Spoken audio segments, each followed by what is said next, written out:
Hello, my friends. Welcome back within the Salt Circle.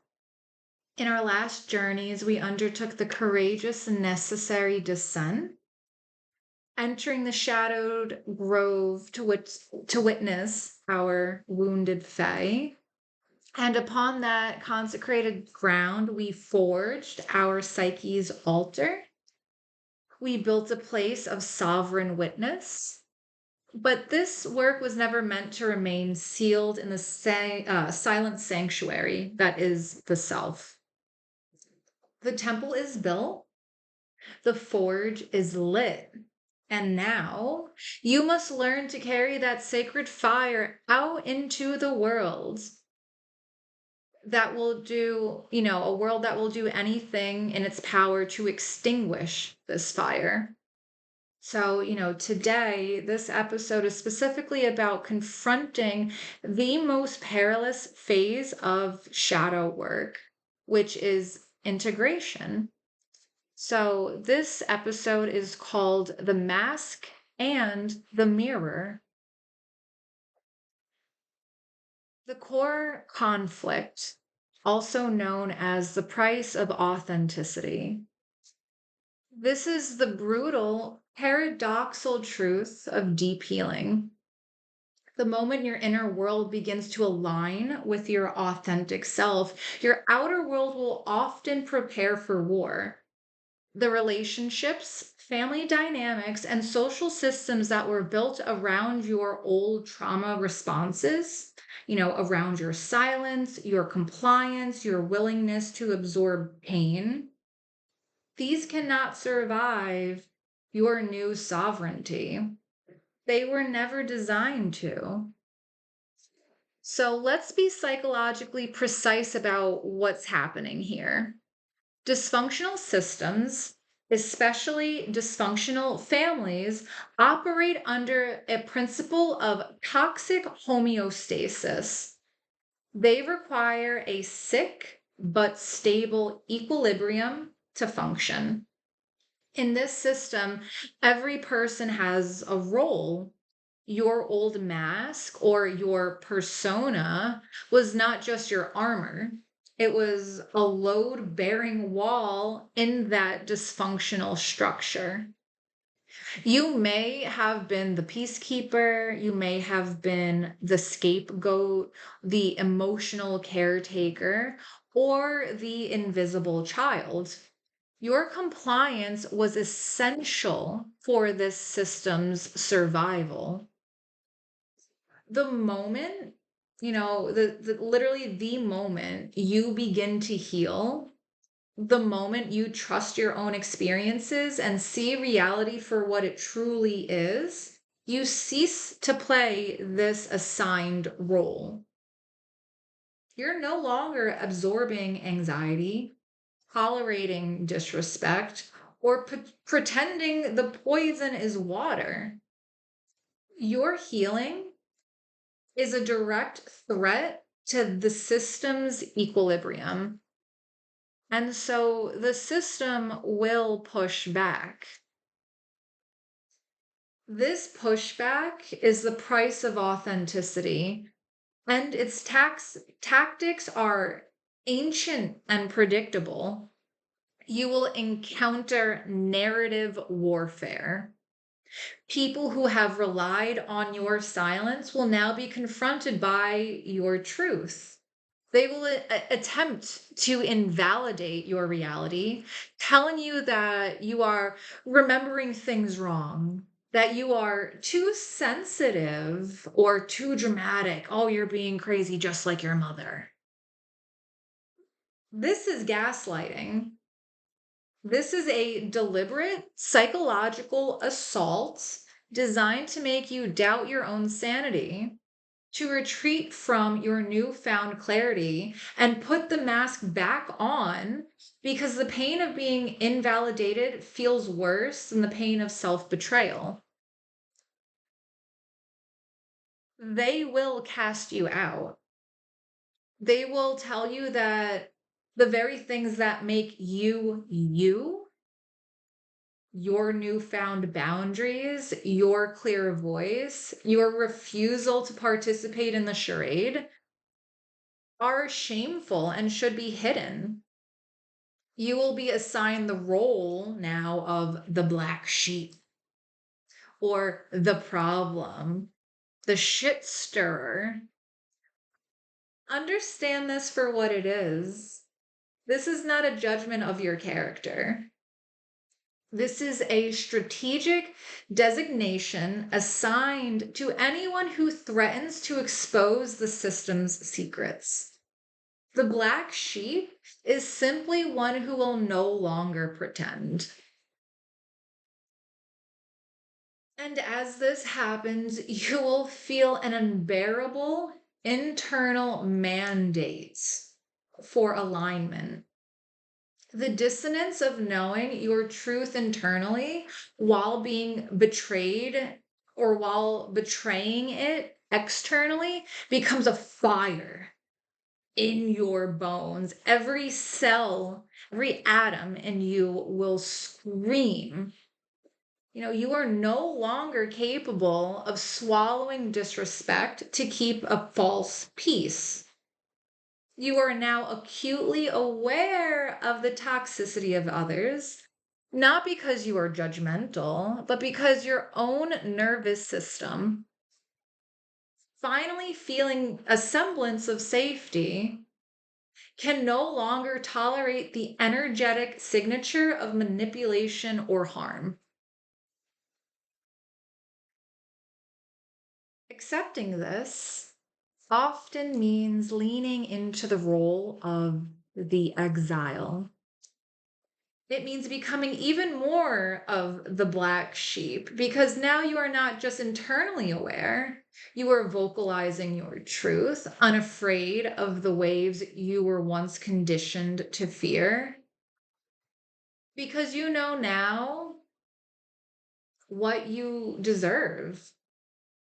You know your boundaries are not suggestions, but are sacred walls of your inner sanctum. And the price of honoring that sanctum is, very often, the loss of those who only ever had access because the walls were down. I wish I had a gong at this point or like a bell, something, a fucking parrot, I like whatever. One day. So to deconstruct the mask, you know, what is the architecture of the persona and its shadow?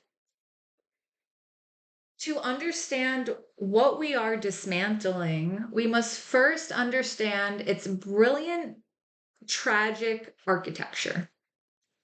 Psychologically, the mask we wear is what Carl Jung termed the persona, right? In a healthy individual, the persona is flexible, functional, a functional interface for navigating the social world.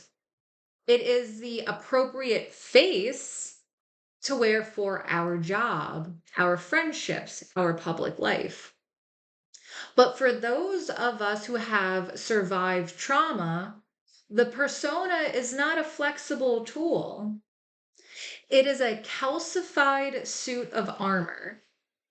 It is a fortress we built piece by painful piece, not for social ease, but for brute survival. The inner world of the wounded Fae was deemed too chaotic, too vulnerable, too shameful to ever be exposed.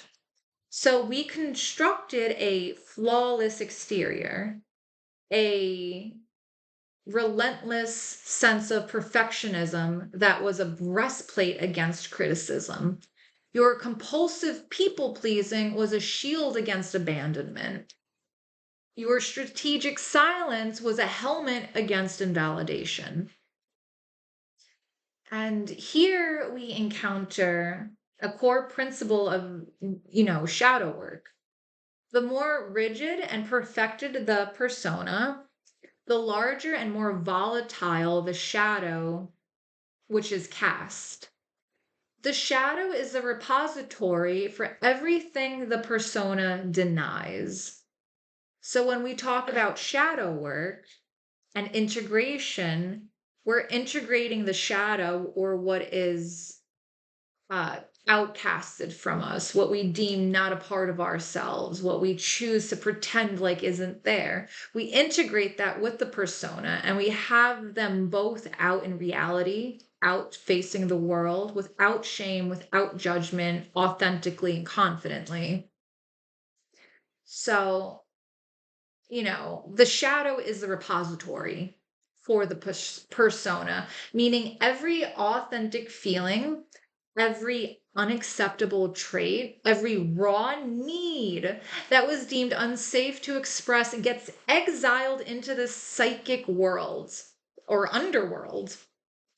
The perfect daughter has a shadow boiling with rage. The tough, unemotional, unfeeling man has a shadow trembling with terror. The easygoing, low maintenance friend has a shadow screaming with unmet needs. Maintaining this armor, upholding this self cast glamour, requires an immense and constant expenditure of psychic energy. It is the source of the profound exhaustion so many survivors feel. You're not just living your life, you're actively fueling a psychic construct 24 hours a day. Our work then is not to violently destroy this mask. This mask, it's a sacred relic of our survival. We must honor the function it served. The goal, like I said, is to integrate its strength, thank it for its service, and reclaim the sovereign power to remove that mask at will, freeing up that immense energy for the life you actually want to live.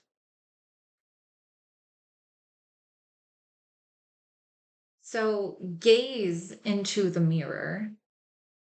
The emergence of the self and the immune system's response. Hear me out.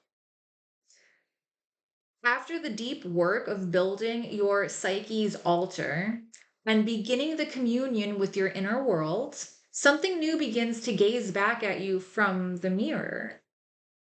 It is not the haunted face of the wounded fae, nor the polished veneer of the persona. This is the emergence of the integrated, authentic self, the regulating center of the psyche that Jung believed was the true goal of all human development. This self has reclaimed all the exiled parts from the shadow. It wields sacred anger as a tool for boundary setting. It acknowledges its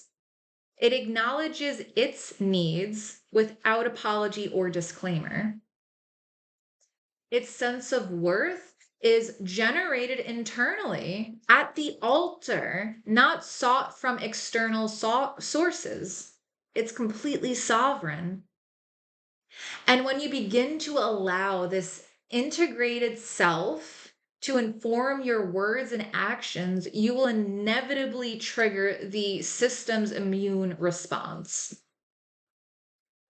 So, this is the critical juncture, the point where the inner work violently collides with the outer world. Let us be unflinchingly clear about the relational physics at play here. Every system, especially a dysfunctional family or a dysfunctional social group, seeks homeostasis. It craves a stable, predictable equilibrium, even if that equilibrium is toxic. Your old persona, your trauma responses, your willingness to absorb pain, These were not character flaws. They were essential components maintaining that toxic stability. So when you heal, you become a bit of an antigen. You are a foreign body in a system that requires your sickness to remain stable. The blowback you experience, the sudden accusations, the guilt trips, the targeted invalidations, the smear campaigns. The system is launching an aggressive immune response to a perceived threat to you. So, here we must understand the tactical weapon of shadow projection. When they call you selfish for finally having a boundary, when they are actually projecting their own disowned need for autonomy onto you. When they accuse you of being angry for speaking a calm truth, they are projecting their own unexpressed, repressed rage. They are trying to hand you back the parts of their own shadow that they cannot bear to look at. Seeing this mechanism for what it is, a predictable, impersonal, systematic reaction, is a profound act of power. Their response is not a reflection of your worth. It is not proof of your failure. It is the incontrovertible evidence of your success, the undeniable, unfuckwittable evidence of your success. The blowback is a metric of your liberation, believe it or not. So, how to practice integration, how to have a sovereign life. Tactic 1, the principle of low stakes authenticity, which has honestly got me through. And so I am not going to tell you to go, find a safe person to go practice on. That advice is often useless and insulting.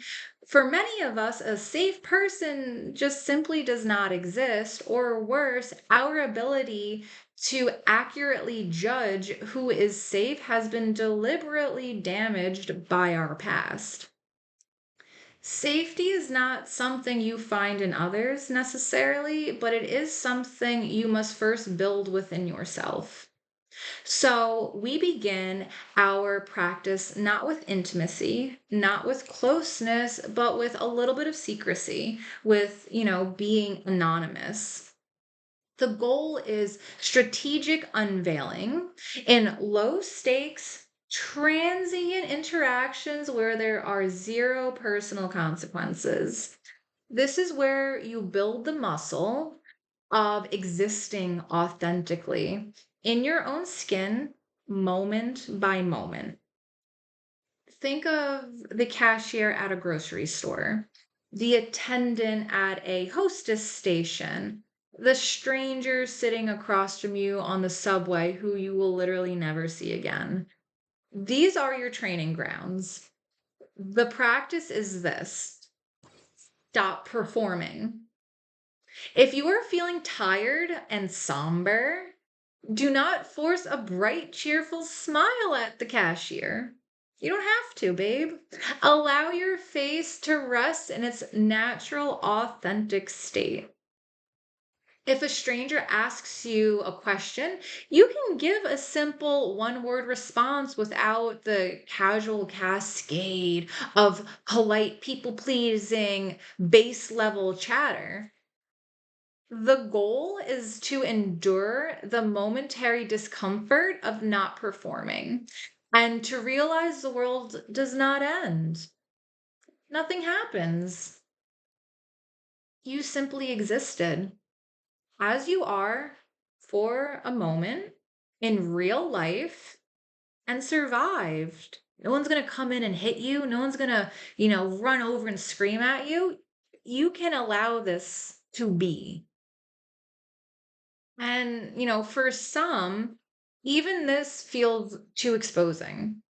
And if so, here is a piece of counterintuitive magic to go to, go to a coffee shop in a part of town you never visit or a town you just don't go to ever. Just take a drive, go somewhere.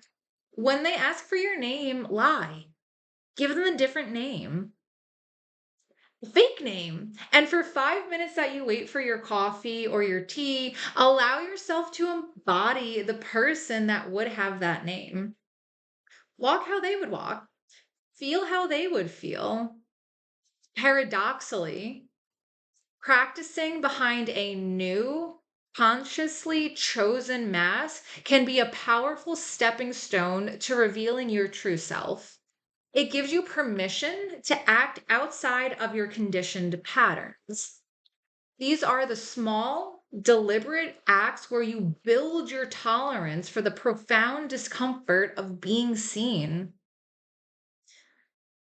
Tactic 2 is, the physics of sovereign boundaries. Let me be brutally clear. For a survivor of trauma, the absence of boundaries is not kindness. It is a slow, methodical act of self-harm. Every time you allow a boundary to be crossed, you are sending a message to your wounded fae that its safety is less important than an external person's comfort. You are reenacting the original abandonment. To consistently and constantly live without boundaries is to ensure your own destruction. Let me be real. So, reclaiming this power requires you to understand the physics of the sovereign boundary. A true boundary is not a request. It is a declaration of universal law for the territory of your own being. It does not require explanation, this boundary. This boundary does not require a disclaimer. You owe no one justification.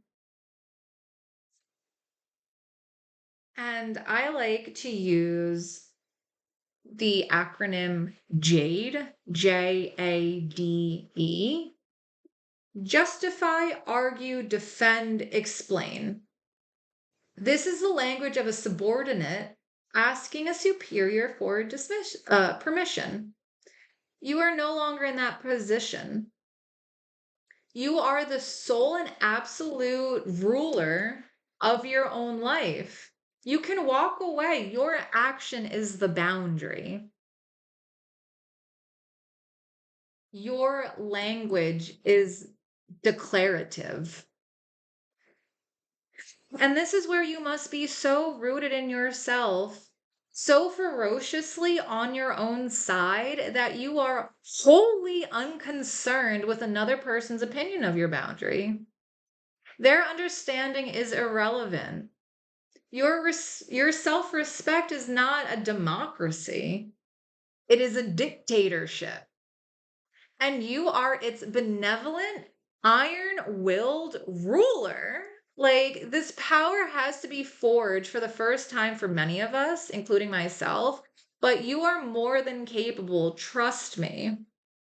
You owe nothing to anyone but the sacred truth of your own inner self. Grant yourself such profound validation that the validation of others becomes a pleasant but entirely unnecessary accessory. And that brings us to tactic 3. The altar as your anchor in the blowback. When the pushback comes, and it will come, the temptation to put the mask back on is going to be immense. The shame and fear is going to be overwhelming. This is when you return to your psyche's altar. Your devotional practice is your anchor. You bring the pain of the blowback to your altar as an offering. You bring the temptation to people please as an offering. You sit with your sovereign witness and you commune with the part of you that is terrified. Validate that fear that it has. And then you remind it of the truth. Their reaction is about the system they need to maintain. It is not a reflection of my self-worth.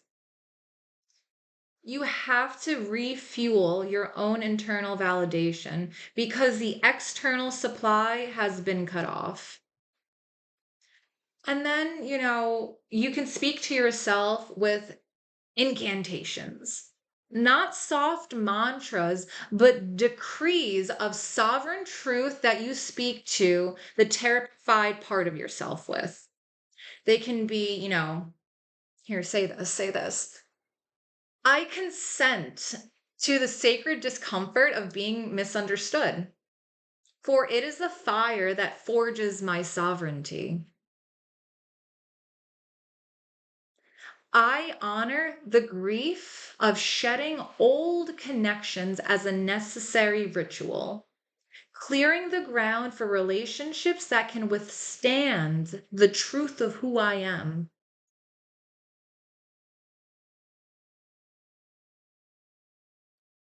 My anger is a sacred guardian. I will listen to its wisdom and honor its function as a fierce protector of my truth and of my boundaries.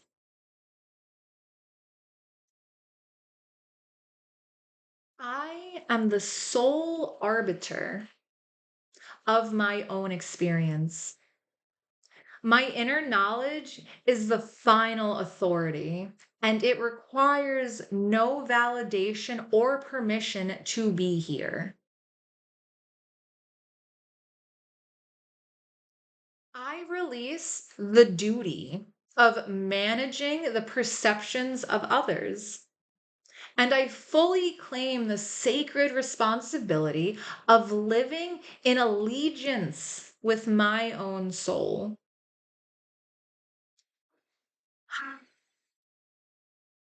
You must be so rooted in this self communion, so confident in the wisdom you receive at your altar that you begin to prefer it over the hollow approval of those who require you to be small. This does not happen overnight. It is built.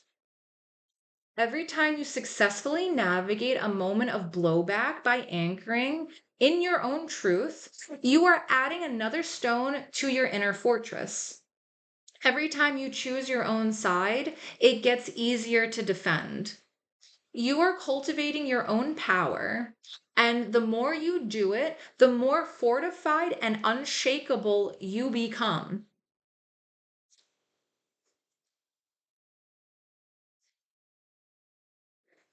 These tactics that we have discussed, the low stakes unveiling, the physics of sovereign boundaries, the anchoring to your altar, these are not separate strategies. They are facets of a single unified discipline. The discipline of choosing your own side relentlessly. This path is not easy. As you begin to live this truth, there will be moments of profound isolation. The phone's going to stop ringing. The invitations might stop. The silence left by the departure of those who could not meet the person in your mirror is going to feel vast and terrifying. It is crucial in these moments to reframe what you're experiencing. You must learn to distinguish the painful ache of loneliness from the sacred, echoing silence of sovereignty. You have not been abandoned, babe. You've cleared the ground. You have created a vacuum that now, in time, will be filled not by obligation or by trauma bonds, but by connections forged in the fire of mutual respect and authentic recognition. The mask, the mirror, the altar, these are your tools. The mask is a relic you honor but no longer wear. The mirror is the truth you no longer fear. And the altar is the internal powerhouse you return to refuel your own validation when the world offers you none. You are learning to become self contained. Your safety, your worth, your truth, all are being sourced and forged internally. This is the most profound act of rebellion against a system that has taught you that your value was always external. It is the quiet, unshakable power of the mountain that no longer asks the storm for permission to withstand.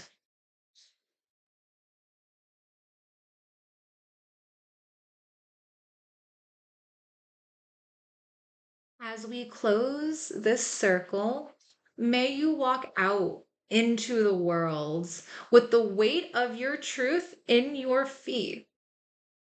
May you feel the cool glass of the mirror in your hands and the memory of the mask as a relic you now carry, not as a face you must wear. May you have the courage to endure the discomfort of being seen, knowing it is the sacred price of your freedom. We have reached the end of our circle for today.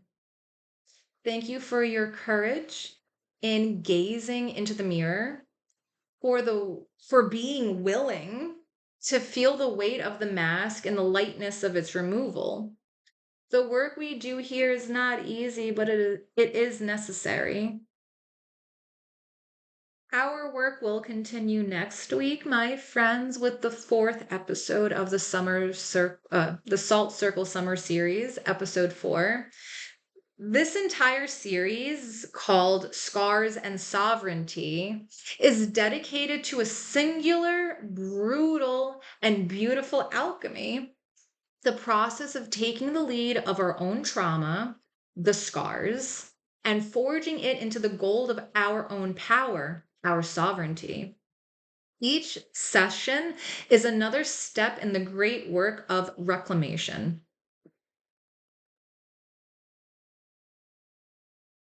As we prepare to dissolve the circle and walk out and back into the world, may this blessing be your armor and your guide.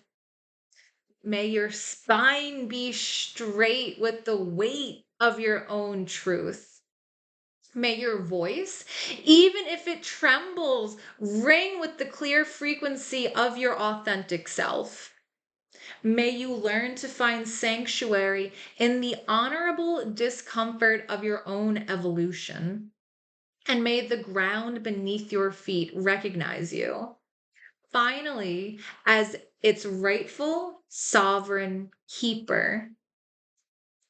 Until we meet again, I'm your guide, Daniela. Blessed be.